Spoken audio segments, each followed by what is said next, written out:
Bapak Ibu saudara-saudari, mari kita menandai diri kita dengan tanda kemenangan Kristus. Dalam nama Bapa dan Putra dan Roh Kudus, amin. Firman Tuhan diambil dari Injil Markus bab 7 ayat 14 sampai 23. Pada suatu hari Yesus memanggil orang banyak dan berkata kepada mereka, "Dengarkanlah aku dan camkanlah ini. Apapun dari luar yang masuk ke dalam seseorang tidak dapat menajiskan dia. Tetapi apa yang keluar dari seseorang, itulah yang menajiskannya. Barang siapa bertelinga untuk mendengar, hendaklah ia mendengar." Sesudah itu Yesus masuk ke sebuah rumah untuk menyingkir dari orang banyak. Maka murid-murid bertanya kepada Yesus tentang arti perumpamaan itu. Yesus menjawab, "Apakah kamu juga tidak dapat memahaminya? Camkanlah, segala sesuatu yang dari luar masuk ke dalam seseorang tidak dapat menajiskan dia, karena tidak masuk ke dalam hati, tetapi ke dalam perutnya, lalu dibuang di jamban." Dengan demikian, Yesus menyatakan semua makanan halal.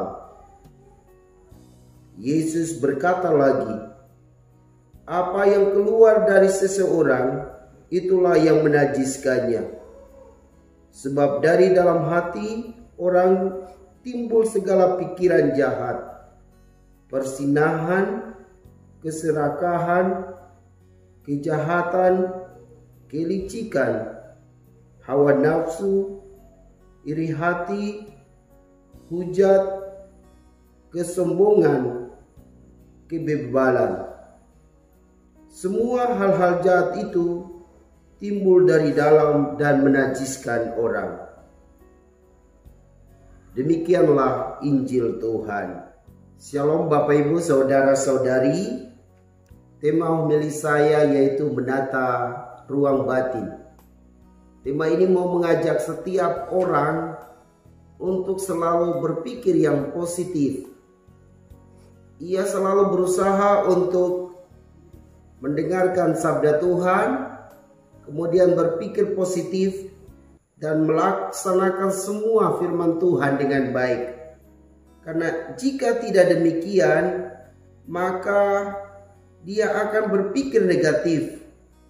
Dia akan berpikir hal-hal yang tidak sesuai dengan ajaran Tuhan. Misalnya, persinahan, keserakahan, kejahatan, kelicikan, hawa nafsu, iri hati, hujat, kesombongan, dan kebebalan. Jika ini yang berkembang di dalam pikiran seseorang, lalu dia mewujudkannya di dalam kehidupan hariannya, orang ini akan masuk ke dalam neraka. Karena apa yang keluar dari dirinya justru membuat dirinya semakin jauh dari Tuhan. Maka hendaklah kita menata hati kita untuk menjauhkan semua hal tadi dari diri kita masing-masing. Lalu yang kita lakukan adalah kita berpikir positif.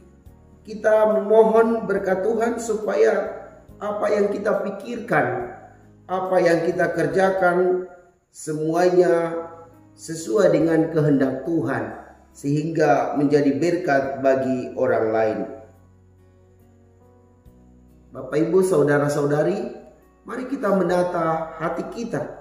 Mari kita menata pikiran kita, supaya apa yang kita rasakan, apa yang kita pikirkan, dan apa yang kita lakukan, semuanya sesuai dengan kehendak Allah dan menjadi berkat bagi sesama. Semoga demikian.